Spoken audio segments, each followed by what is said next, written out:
Good morning students. मैं अशरफ मेवाती, इतिहास प्राध्यापक, राजकीय वरिष्ठ माध्यमिक विद्यालय गांधीग्राम घासेड़ा, जिला नूंह, मेवात, एजुसेट कार्यक्रम में आपका हार्दिक स्वागत करता हूं। प्रिय बच्चों, आज हम 12वीं कक्षा के इतिहास विषय के 9वें अध्याय शासक और इतिवृत्त मुगल दरबार लगभग 16वीं और 17वीं शताब्दियों के दूसरे भाग का अध्ययन करेंगे। इस अध्याय के दूसरे भाग के अध्ययन के उद्देश्य इस प्रकार से हैं। सर्वप्रथम मुगल शासकों की राजधानियों के बारे में जानकारी प्राप्त करना, मुगल दरबार के बारे में ज्ञान प्राप्त करना, झरोखा दर्शन के बारे में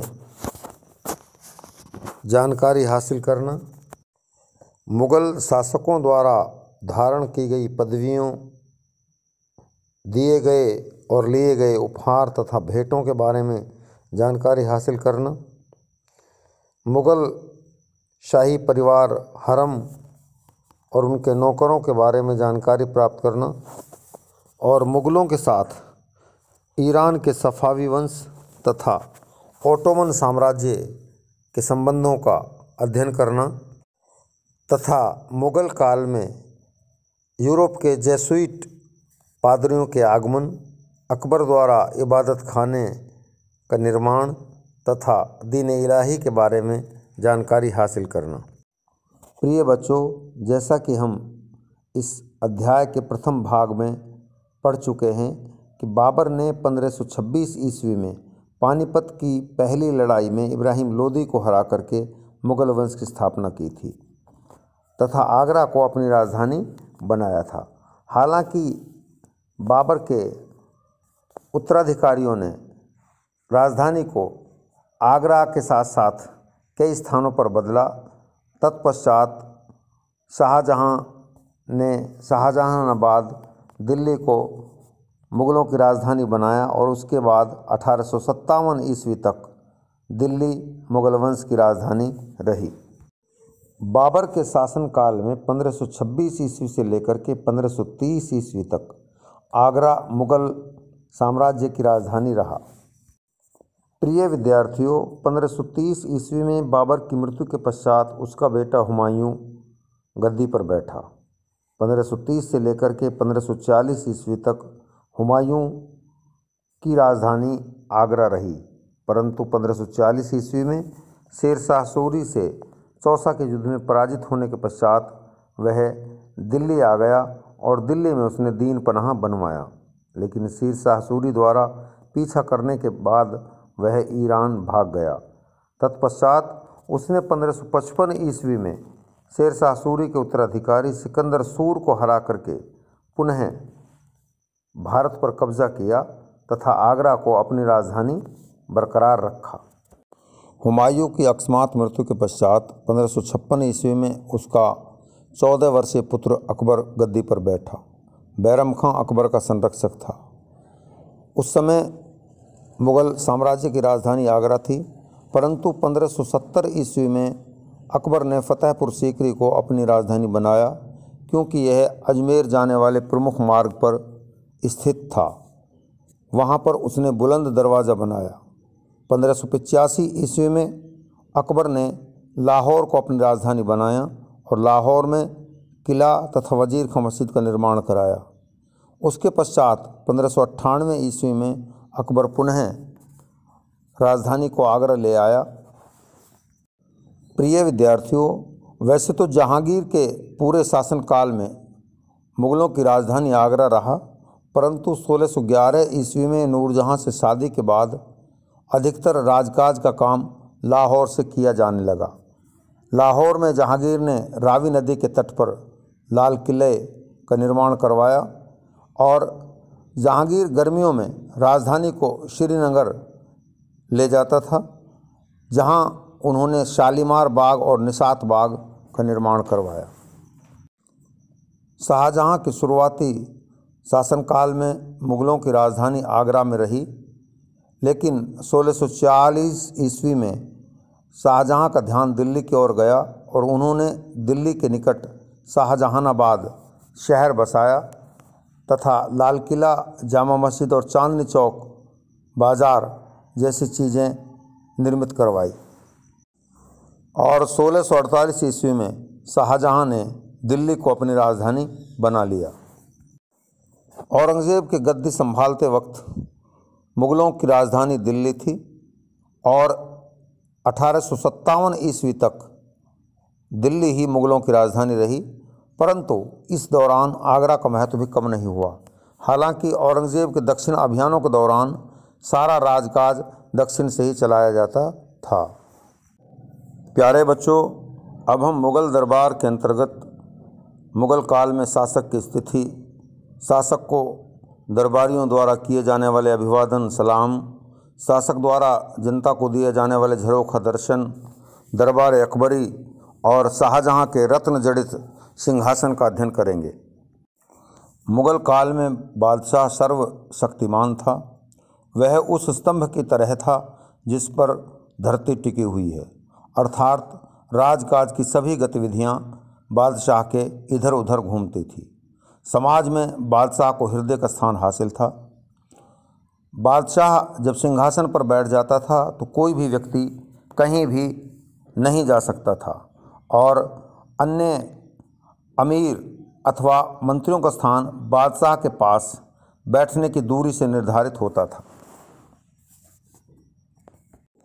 बादशाह के सिंहासन पर बैठने के पश्चात प्रतिदिन शाही परिवार तथा दरबारी विभिन्न तरीक़ों से बादशाह को अभिवादन तथा सलाम करते थे। दाएं हाथ की तलहथी को ललाट पर रखकर आगे की ओर सर झुकाकर सलाम करने को कॉर्निश कहते थे तथा दाएं हाथ को ज़मीन पर रखकर तलहथी ऊपर की ओर हाथ उठाकर व्यक्ति धीरे धीरे खड़ा होता था और तलहथी सिर के ऊपर रखकर 4 बार करने को 4 तस्लीम अर्थात आत्मनिवेदन कहा जाता था।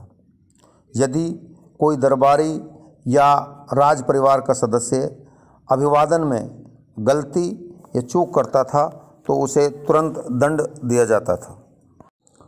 प्यारे बच्चों, मुग़ल बादशाहों की दिनचर्या सुबह की प्रार्थना से शुरू होती थी। प्रार्थना के तुरंत पश्चात वे पूर्व की ओर मुँह करके एक छोटे छज्जे अथवा झरोखे में बैठकर जनता को दर्शन देते थे।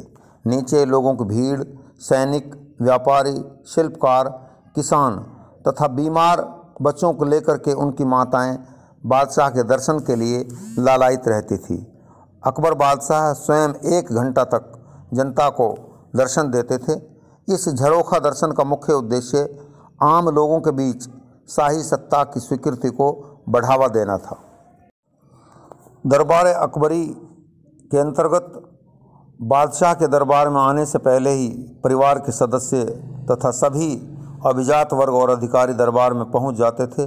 बादशाह के आने पर बादशाह का स्वागत बड़े बड़े ढोल नगारों को बजाकर किया जाता था।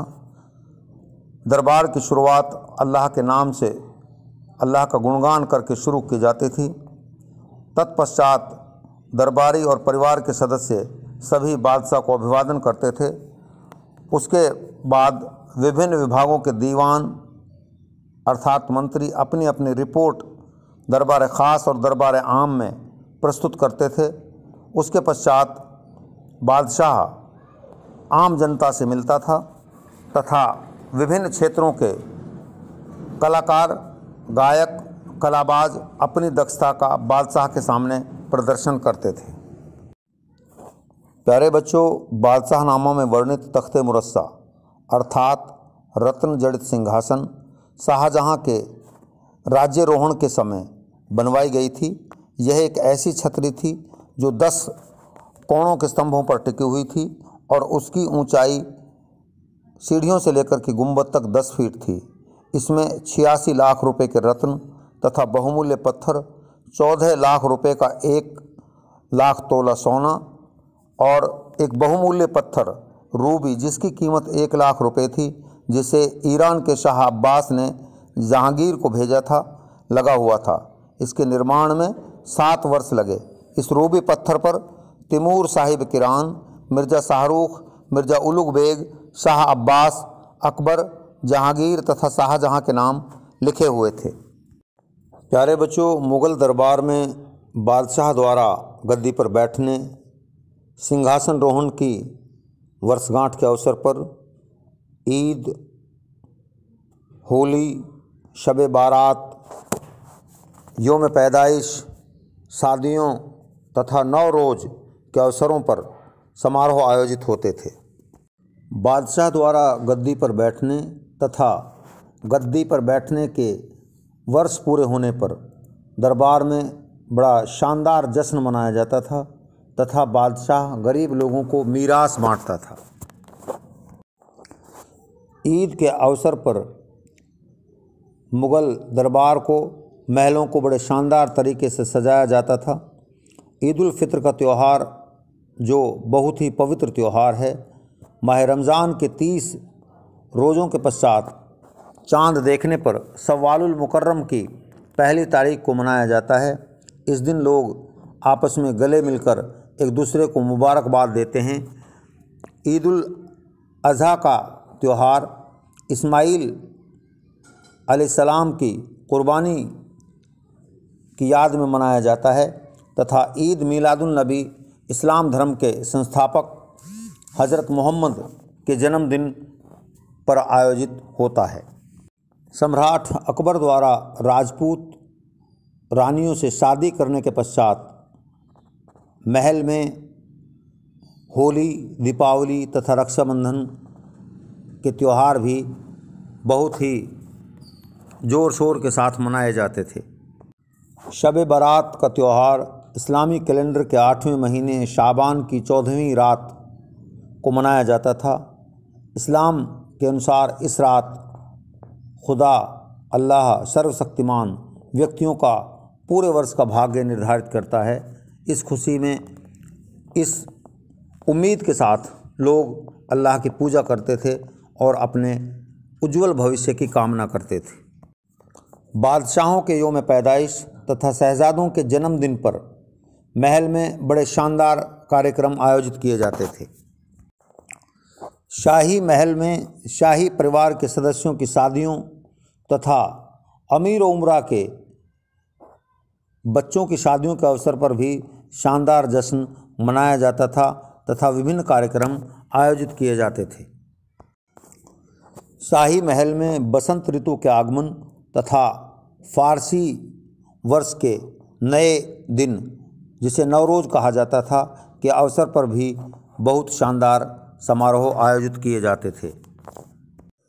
प्रिय विद्यार्थियों, अब हम मुग़ल बादशाहों द्वारा धारण की गई उपाधियों, उनके द्वारा अभिजात वर्ग को तथा बेहतरीन कार्य करने वाले लोगों को दी गई पदवियां, उपहार तथा बादशाहों द्वारा ली गई भेंटों का अध्ययन करेंगे।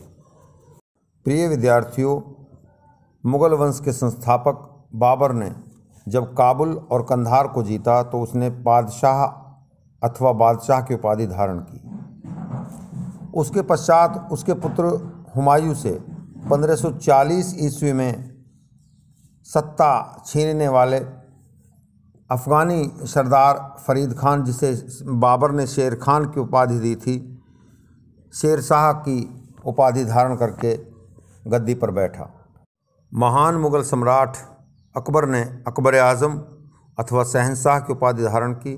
उनके पुत्र मोहम्मद ज़हीरुद्दीन सलीम ने जहांगीर की उपाधि धारण की तथा शहाबुद्दीन खुर्रम ने शाहजहां की उपाधि धारण की और मुइनुद्दीन मोहम्मद ने आलमगीर अथवा औरंगजेब की उपाधि धारण की। औरंगजेब के पुत्र कुतुबुद्दीन मुअज्जम ने बहादुर शाह की उपाधि धारण की। प्रिय विद्यार्थियों, मुग़ल बादशाहों द्वारा प्रदान की गई सर्वोच्च पदवी आसफ़ खां थी।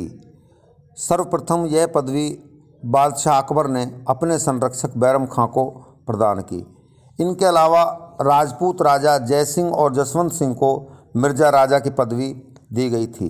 बहुत से अभिजातों को अमीर की पदवी दी गई थी और अनेक विशिष्ट कार्य करने वालों को खिल्लत अथवा जामा, वह सामान दिया गया था जो बादशाह द्वारा पहना गया हो। पदवियों में सरप्पा भेंट किया जाता था, जिसके 3 हिस्से होते थे, जामा, पगड़ी और पटका। बादशाह द्वारा विशिष्ट कार्य करने वाले व्यक्तियों को रत्न जड़ित उपहार भेंट में दिए जाते थे तथा रत्न जड़ित गहनों का सेट, जिसे पदम मुरस्सा कहा जाता था, वह भी प्रदान किया जाता था। और अभिजात वर्ग या दरबार में आने वाला कोई भी व्यक्ति बादशाह को तोहफा प्रदान करता था, जिसे नज़र कहा जाता था। प्रतिद्वंद्वी व राजनीतिक शक्तियों के बीच में समझौता कराने वालों को सम्मान के प्रतीक के रूप में भी उपहार दिए जाते थे। प्रिय विद्यार्थियों, अब हम शाही परिवार के अंतर्गत हरम, महिलाओं को मालिकाना हक की स्थिति, विदुषियाँ तथा राजपूतों के साथ वैवाहिक संबंधों का अध्ययन करेंगे।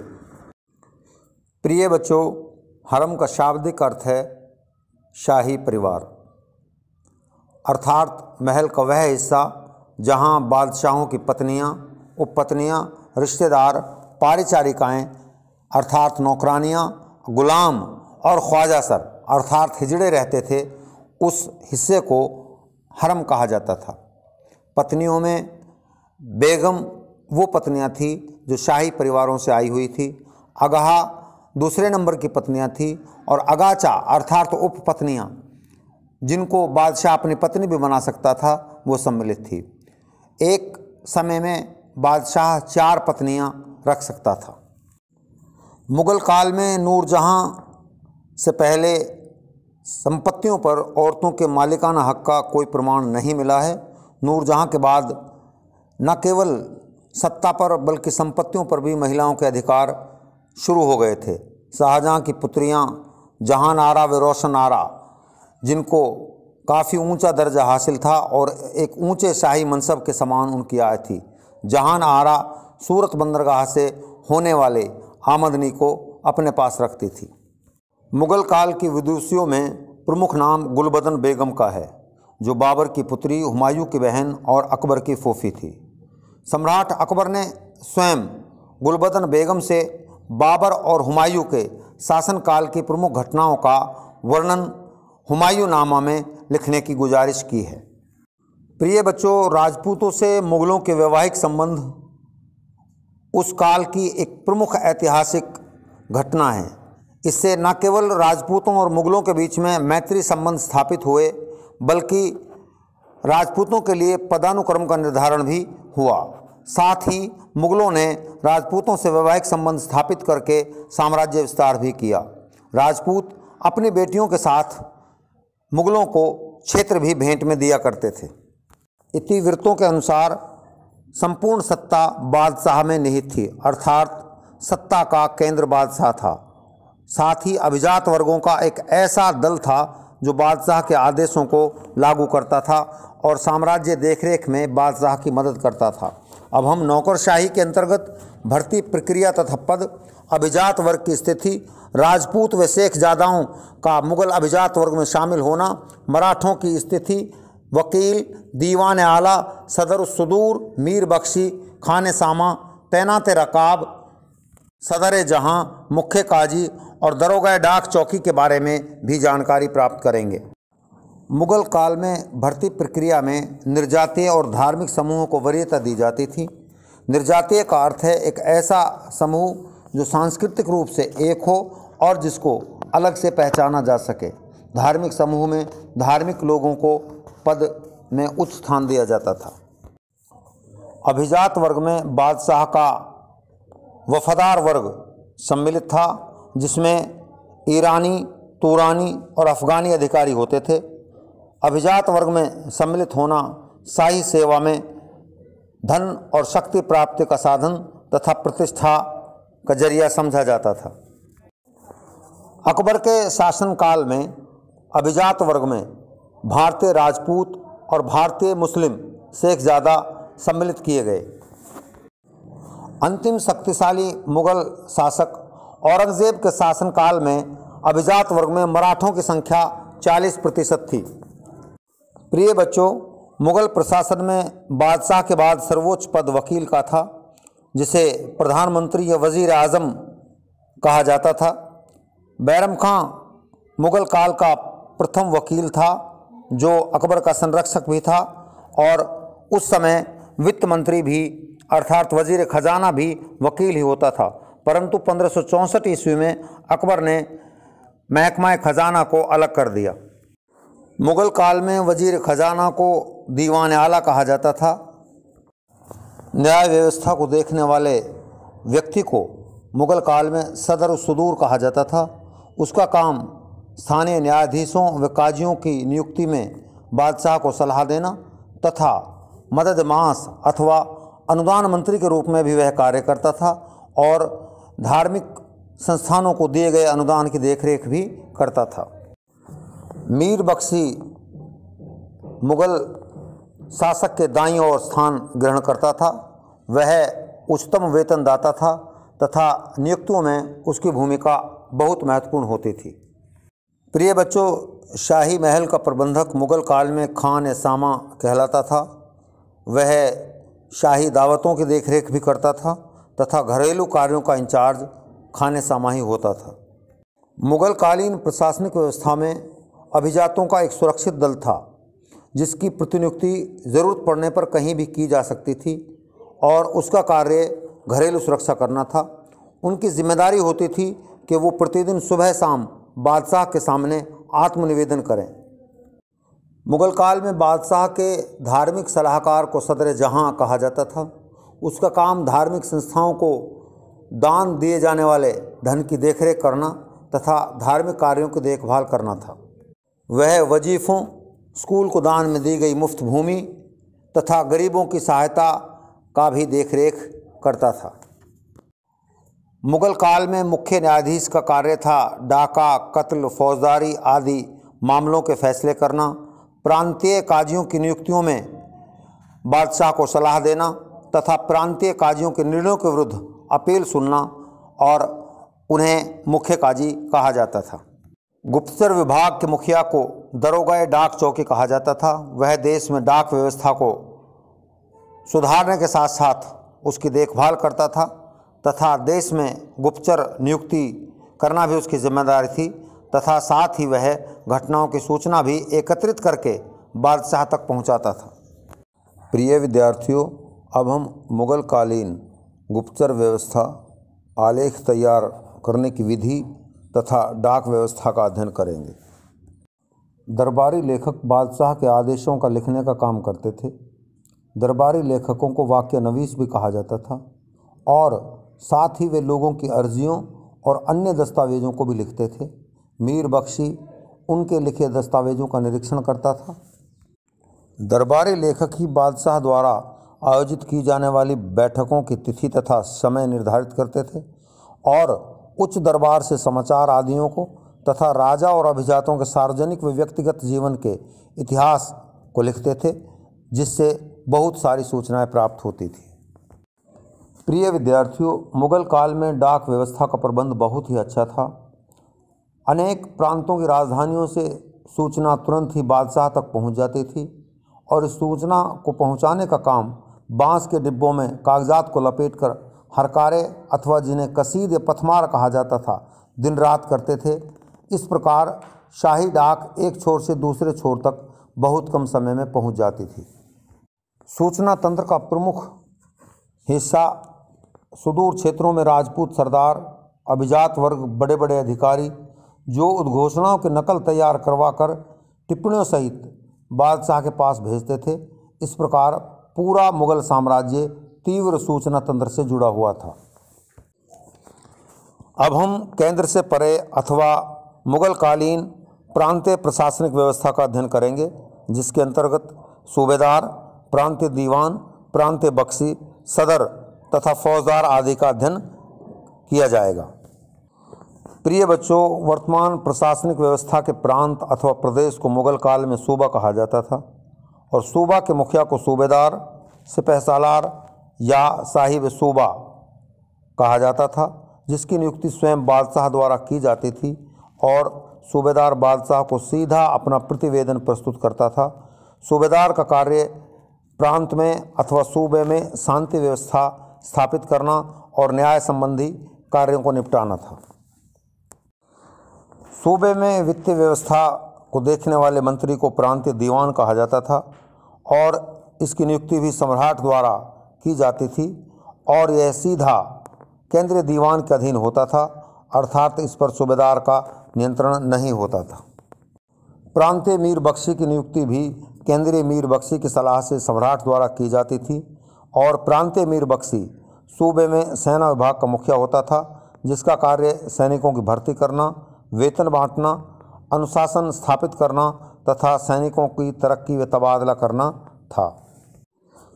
प्रांत में न्याय व्यवस्था, मदद मास अथवा अनुदान वितरण मंत्री को सदर कहा जाता था, जिसका मुख्य कार्य न्यायाधीशों तथा काजियों की नियुक्ति करना था और प्रदेश में अथवा प्रांत में धार्मिक संस्थाओं को दिए गए अनुदान की देखभाल करना था। फौजदार का कार्य विशाल घुड़सवार फौज तथा तोपचियों का प्रबंध करना था। मुगल काल में स्थानीय प्रशासन अथवा जिला स्तर के प्रशासन को परगना कहा जाता था। उसके अंतर्गत कानूनगो, चौधरी और काजी मुख्य पदाधिकारी होते थे। कानूनगो का कार्य राजस्व आलेख अर्थात भूमि का रिकॉर्ड रखना था। भू राजस्व संग्रहकर्ता अर्थात भूमि कर इकट्ठे करने वाले अधिकारी को या प्रभारी को चौधरी कहा जाता था। जिला स्तर पर न्याय व्यवस्था का प्रमुख काजी होता था, जो आपसी मसलों, फौजदारी तथा झगड़ों का निपटारा करता था। मुगल काल के विभागीय अधिकारियों में लेखाकार, लेखा परीक्षक तथा संदेशवाहक प्रमुख थे। लेखाकार का कार्य लिखित आदेशों तथा वृत्तांतों को न केवल लिखना बल्कि उनकी देखभाल करना भी था। शासन की भाषा फारसी थी तथा ग्रामीण लेखा कार्यों के लिए स्थानीय भाषा का प्रयोग किया जाता था। लेखा परीक्षक का कार्य आमद व खर्च का ब्यौरा रखना तथा निम्न अधिकारियों द्वारा लिखित वृत्तांतों और राशि के हिसाब किताब को जांचना होता था। विभिन्न प्रकार की सूचना एकत्रित करने वाले और सूचना देने वालों को संदेशवाहक कहा जाता था। प्रिय विद्यार्थियों, अब हम मुगलों के विदेशों से संबंध के अंतर्गत सफावी वंश व कंधार, ऑटोमन साम्राज्य के साथ उनके संबंध तथा मुगल दरबार में जेसुइट धर्म प्रचारकों के आगमन का अध्ययन करेंगे। प्रिय विद्यार्थियों, हिंदुकुश पर्वत अफ़गानिस्तान को ईरान व मध्य एशिया से अलग करता है। अतः ईरान और मध्य एशिया की तरफ से आने वालों को हिंदुस्तान में प्रवेश करने के लिए हिंदुकुश पर्वत को पार करना आवश्यक था और वहाँ पर काबुल और कंधार दो सामरिक महत्व की चौकियाँ थीं, जिन पर अधिकार अपने आप में शक्तिशाली होने का सबूत था। कंधार सफावियों और मुगलों के बीच झगड़े की जड़ था। शुरू में यह किला हुमायूं के अधिकार में था, परंतु बाद में ईरानियों ने इस पर कब्जा कर लिया। 1595 ईस्वी में अकबर ने इसे पुनः जीतकर अपने साम्राज्य में मिला लिया। हालांकि ईरान फिर भी कंधार पर अपना दावा जताता रहा। 1613 ईस्वी में जहांगीर ने शाह अब्बास के दरबार में कंधार को मुगल अधिकार में रहने देने की वकालत करने के लिए अपना एक राजनयिक दूत भेजा और परंतु हालांकि यह उद्देश्य सफल नहीं हुआ। फिर शीत ऋतु में 1622 ईस्वी में एक फारसी सेना ने कंधार को अपने कब्जे में कर लिया और मुगल सेना पराजित हो गई और कंधार का किला तथा नगर सफावियों के हवाले हो गए। मध्यकाल में तुर्की का ओटोमन साम्राज्य विश्व में मुस्लिमों का प्रतिनिधित्व करता था और तुर्की के शासक को मुगल शासक अपना खलीफा मानते थे। इस प्रकार मुगल साम्राज्य के व्यापारी तथा तीर्थयात्री बिना किसी रुकावट के ओटोमन क्षेत्र में आ जा सकते थे। अरब में मक्का व मदीना का क्षेत्र हिजाज कहलाता था, जहां मुस्लिम धर्म यात्री हज करने जाते थे और यह संबंध व्यापार तथा धर्म के मुद्दों का एक मिलन था। मुगलों ने लाल सागर की बंदरगाह अदन व मोरखा को बहुमूल्य वस्तुओं के निर्यात को प्रोत्साहित किया। वहाँ से जो आय प्राप्त होती थी उसे धर्मस्थलों तथा गरीबों को दान दिया जाता था। औरंगजेब ने यह दान भारतीय गरीबों को देने का हुक्म जारी किया। प्रिय विद्यार्थियों, मुगल काल में ही यूरोपियों का भारत आगमन हुआ। उनमें 16वीं शताब्दी में पुर्तगाल से जेसुइट सोसाइटी ऑफ जीसस के धर्म प्रचारक कुछ व्यक्तियों का श्रेष्ठ मंडल पश्चिमी तटीय नगरों में से होते हुए मुगल दरबार में 1591 तथा 1595 ईस्वी में पहुंचा। और उनको अकबर ने अपने सिंहासन के निकट स्थान दिया। हमें जेसुइट वृत्तांतों से पता चलता है कि ये जेसुइट शिष्टमंडल मुग़ल अभियानों में बादशाह के साथ जाते थे तथा मुग़लों के शहजादों को शिक्षा भी देते थे। जेसुइट वृत्तांत मुग़ल काल के राजाओं के चरित्र तथा सोच और उनके अधिकारियों के सामान्य जनजीवन के बारे में फ़ारसी इतिहासकारों द्वारा लिखी गई जानकारी की पुष्टि करते हैं।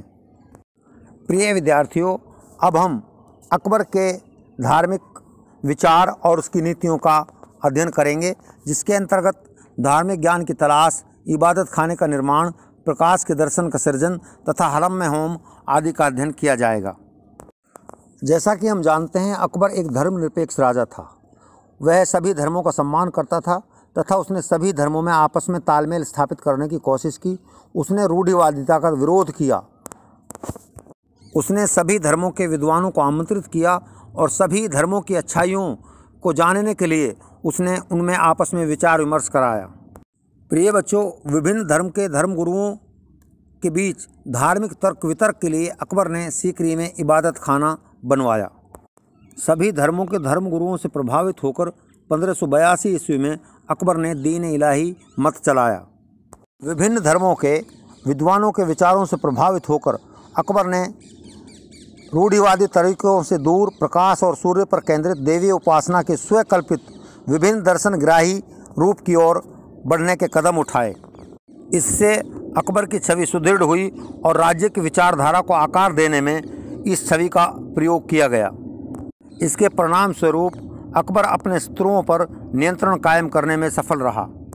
प्रिय बच्चों, मुंतखाबुत तवारीख के लेखक अब्दुल कादिर बदायूनी के अनुसार मुग़ल बादशाह अपनी हिंदू पत्नियों अर्थात राजपूत राजाओं की पुत्रियों के लिए सम्मान में हरम में होम का आयोजन करना शुरू कर चुके थे। हरम में होम एक ऐसी धर्म क्रिया है जो आतिश परस्ती अथवा अग्नि पूजा से शुरू होती है। शासन के 25वें वर्ष अर्थात 1578 ईस्वी में नए वर्ष पर उसने सार्वजनिक रूप से सूर्य और अग्नि को दंडवत प्रणाम किया। शाम को चिराग और मोमबत्तियां जलाए जाने पर सारे दरबार को आदरपूर्वक उठना पड़ा। जबकि इस किताब का लेखक अब्दुल कादिर बदायूनी सम्राट की नीतियों का आलोचक था और वह अपनी पुस्तक की विषय वस्तु को सार्वजनिक नहीं करना चाहता था। प्रिय विद्यार्थियों, अब हम मुग़ल शासक और इतिवृत्त के अंतर्गत मुग़ल दरबार का 16वीं और 17वीं शताब्दियों में अध्ययन हम मुकम्मल कर चुके हैं। मुझे आशा ही नहीं बल्कि भरोसा भी है कि अब आप इस वीडियो को कई बार देखने के पश्चात अग्रवर्णित प्रश्नों के उत्तर अपनी कापियों में आसानी के साथ लिख लेंगे। प्रश्नों का वर्णन इस प्रकार से है। पहला प्रश्न है, मुग़लों की राजधानियों का वर्णन कीजिए। प्रश्न संख्या 2 है, मुग़ल कालीन केंद्रीय व प्रांतीय शासन व्यवस्था का वर्णन करते हुए वर्तमान शासन व्यवस्था के साथ उसकी तुलना कीजिए। तीसरा प्रश्न है, शाही हरम पर टिप्पणी लिखिए। क्या मुग़ल काल में औरतों को वर्तमान समय की तरह आज़ादी थी? ये भी वर्णन कीजिए। प्रश्न नंबर 4 है, मुग़ल काल की सूचना तथा डाक व्यवस्था का संक्षिप्त विवरण दीजिए। प्रश्न संख्या 5, मुग़लों के अन्य साम्राज्यों से संबंधों का विवरण दीजिए। प्रश्न नंबर 6 है, भारत में ईसाई मिशनरियों के आगमन व अकबर द्वारा चलाए गए मत दीन इलाही पर संक्षिप्त टिप्पणी लिखिए। आप सभी का बहुत बहुत धन्यवाद। जय हिंद, जय भारत।